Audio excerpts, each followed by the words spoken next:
let's learn Fusion today.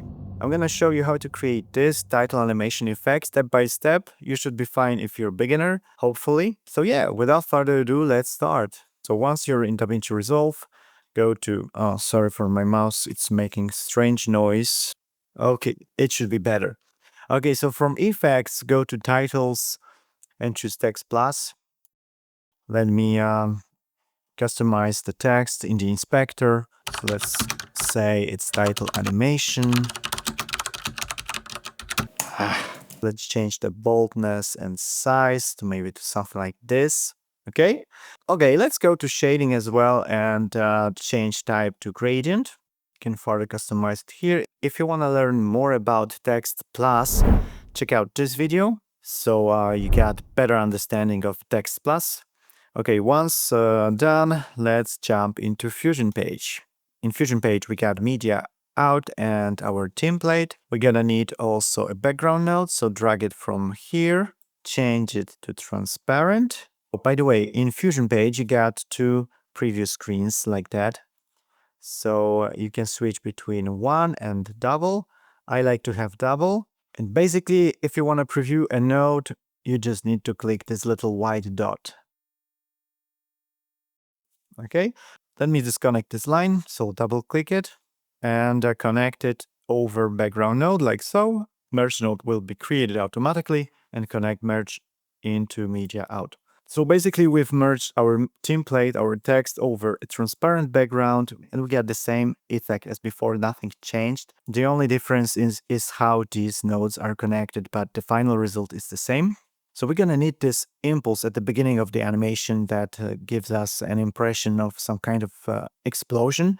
To do that, let me create an instance copy of my template. So click the template node, Control C, but don't paste it with Control V, paste it with Control Shift V. So you're gonna have an instance copy, which means that all controls are connected to the original, to our source template. But let me show you what I mean. So if I now select my instance copy and I go to the inspector, all the controls have this green outline. So if I want to change anything in my instance copy and I don't want to affect the original, the source, I need to deinstance it. For instance, I want to change in the shading tab, I want to enable my second element. So I go to the second element, of course, but if I do it, I will also enable it on my source. So I don't want to do that. So let me preview my source on the left. So as you see, we've enabled it on the instance copy, but it's also enabled in the source. So to get rid of this effect, all you need to do is to instance the control you want to change. Disable it again and right click on the control and the instance. So right now, if I enable it again, I got only shading element number 2 enabled in my instance copy. I hope it makes sense, guys. So what I want to do with my second instance copy is to create this impulse effect. I will use for that the element number 2, but I don't need element number 1. So let me go back to element number 1. The instance, the enable control, because if I disable it, I will also disable it in the source. So I need to do the same thing. First, I need to deinstance it. Then I can safely disable it. Okay, so my instance copy is now only the red outline. So let me go back to the second element, change color to white, and I want to switch appearance to border fill. Then what I want to do is to change softness. Let me change it to the max. Actually, it's not max. If you want to put higher value to the control and you're not able to do it with the slider, you just type in it manually. So let's say I want a 50 and here we go. But 20, I think it's fine.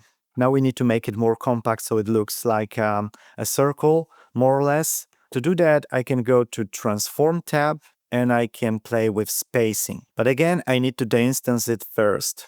So right-click the instance and let me play with the spacing control. Okay, I think we're close enough. This is more or less ready. I can now merge it over my text. So just drag the output of it and release it after the merge output node. And you got another merge created automatically. Let's rename it so it's not confusing. So right-click, rename, and let's say this is our impulse effect. So right now, if I select my impulse effect, I can open selection tool, so tap shift space. And from here, you can choose all the available nodes, effects that are in Fusion. So let me search for glow. This one is okay, and let's add it. And let's preview it, because right now we are watching instance effects and not instance effects with the glow effect. I can tap 2 or I can select this white dot. Hope that makes sense, guys. I'm going really slow. Too slow. So even if you're a total beginner, you should be able to follow up. So now we see our impulse with the glow effect, and let's adjust it in the inspector. So I want the glow size to be bigger. I will increase the glow size, and maybe I will decrease the glow and increase glow size. I will also add on top of it the raise. So again, select the glow node, open selection tool and search for raise, that one, and add. And again, you need to preview raise this time. And in the raise, I will decrease the decay and maybe also a bit exposure. Okay, so this is without the raise, this is with the raise. Yeah, sorry for that, guys. Okay, so let's say this is what we want. So we got our glow effect more or less ready. Let's disable it for now and go to the next step. So I will disable this merge node in here. And let me preview the media out, which is our final result. Now I will need another instance copy of my template. So select the template, Ctrl C and Ctrl Shift V. Let me preview it on the right. And now what I need to do is this line that we will transform later to the lightning effect. So again, in shading, let me disable element number 1. So I need first to instance it and disable. Then let me go to the element number 8. It doesn't matter which element you choose. This time I will choose the last one. And as well, I need to de-instance it. So right-click de-instance, and now I can enable it. This is a plain text, so we need to change it to some kind of line. So what I can do here is change the appearance to border fill. You can extend horizontal, let's say to the max possible value. This is definitely a line, but we want it thinner. So I will go down to the size and change the Y size of it. So we've basically transformed our text to the line. This is awesome. I think these shading elements are awesome. There are so many possibilities that you can do, so many ways you can change your text that it will blow your mind. Sometimes it blows my mind, guys. Damn. Okay, so let me now merge it over our text so we can see where this line is sitting. And preview media out, of course. And as you see, it's on the bottom. I would like it to have it somewhere in the middle. So again, instance, template, and in the inspector under shading tab, go to element number 8. This is important to not be lost in all these controls. Go down to position this time and increase offset Y. See, we got our line more or less in the middle of our text. Cool. So what we can do now is to transform this line so it looks as a lightning, basically. So first, what we need is from effects, template, edit, generators, noise gradient. Let me close effects to have more space. In noise gradient, you got different versions of it. So let me preview it on the left. And I think the version I want is the first one. Let's increase the details, contrast, size, and let's increase seeth rate so it's animated. But this is not exactly what I want. Maybe something like this. Let's try something like this, right? We're gonna need that to animate our line.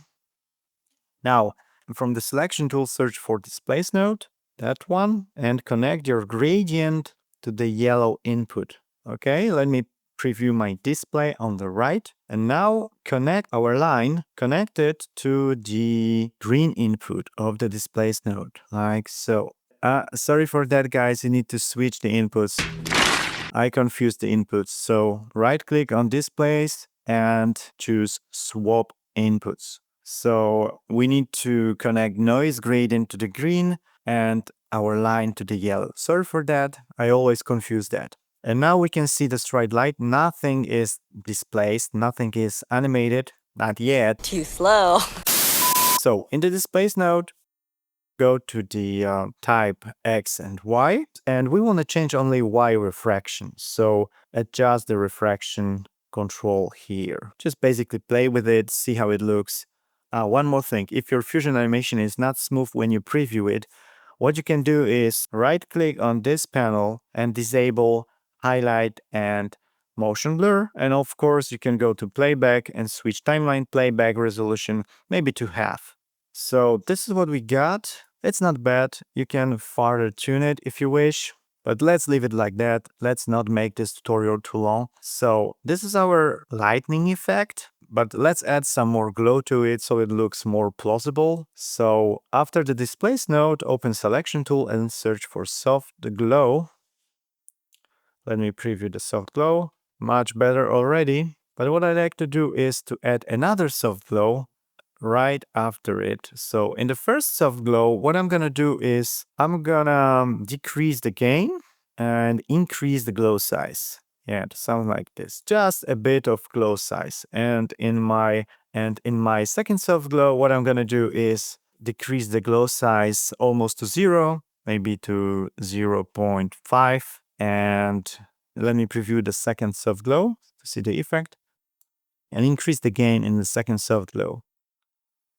So this is without, this is with our second soft glow. I think this is too thick, so you can go to the instance copy of our template. Let's rename it to line so it's not confusing. And in the shading element number 2, go to size and Y, and let me make it even thinner, like so. And this is what we got so far. Now, what you can do in the first soft glow, you can change the color scale. So let's make it more bluish, so it looks more as electricity. Okay, and I think I need to play more with this soft glow settings, so it's more glowy, like that. Okay, let's say this is our lightning effect. So now let's disconnect this line and connect our effect instead. So this is what we got as a whole. We got our text, we got also our impulse that we can also further tune color-wise. So in the glow, go to color scale and make it as well a bit bluish, so it's more consistent, like so. Okay, so this is what we got. And all we need to do now is keyframe everything. The most boring stuff right now. Are you yawning? So let's start with this impulse. At frame number 0, go to merge 2 and keyframe blend parameter. I will start with blend 0.5, and 1 frame later I will go to blend control to 1. Then 1 frame later I will go to 0. Then 1 frame later I will still keep 0 level, and then I will go again to 0.5 for 1 frame, and we will stop here. So this is how our impulse effect looks at the beginning. It behaves like an impulse, right? Now we need to animate this lightning as well. For that, I will use a transform node. So right after my second soft glow, I will click this icon, which is a transform node. It will be added automatically after my soft glow. And in here, I can uncheck use size and aspect, so I can control only X, right? So let's say at frame 2, I will start with the X size 0. And then after 10 frames, so you can add 10 to this frame counter, so plus 10, I will set this X size to 1. So this is how it looks. But you know what? It looks like a spring, and I don't want this effect, so I need to set this transform node right after my line, because I want this line to be spreading and not the effect of lightning. So to disconnect the node, just select it, hold Shift, and drag it away. Simple as that. And I want to place it between my line and my displace node. So again, hold Shift and release it once the line turns into blue, like so. So right now, That looks much natural, I think. This is how you can basically fine-tune how you create, how you compose in Fusion. So right now it looks like so. You can change the spline of it. So open spline window, select the X size, click zoom to fit to see your keyframes. Ctrl A to select them all. And let's change the ease option. So right click, choose ease, and I think Outcubic should be more appropriate for this. Yes, the dynamic is better right now. So we got our impulse done, our lightning effect also is revealing correctly. And now let's animate our text. We can do it the same way, so we can use merge one node, and the blend control is up to you how you want to do it. Let's do it that way. We want this text to be starting fading in, let's say from the frame 5. So I got my playhead at frame number 5. I go to merge 1. I create first keyframe for the blend parameter. I set it to 0. And then at frame maybe 10 or 15, we can change it afterwards. So let's say 15, I will set it to 1. So this is how it looks. But we need also fade out our lightning. So let me go back to the merge number 3. And let's say at frame 10, I want the blend parameter to be decreasing. So I'll create a keyframe here, and 5 keyframes later, I set it to 0. So this is basically how this title animation was done. You can get it from my Ko-fi page as ready to use a fully customizable title with all the controls in edit page. But hopefully you've learned something today. If you don't like spending too much time in Fusion to create those kind of title animations, I got ready-to-use bundle packs, so check them out. Thanks for watching, cheers, and see you in the next one. No i chyba tyle, nie?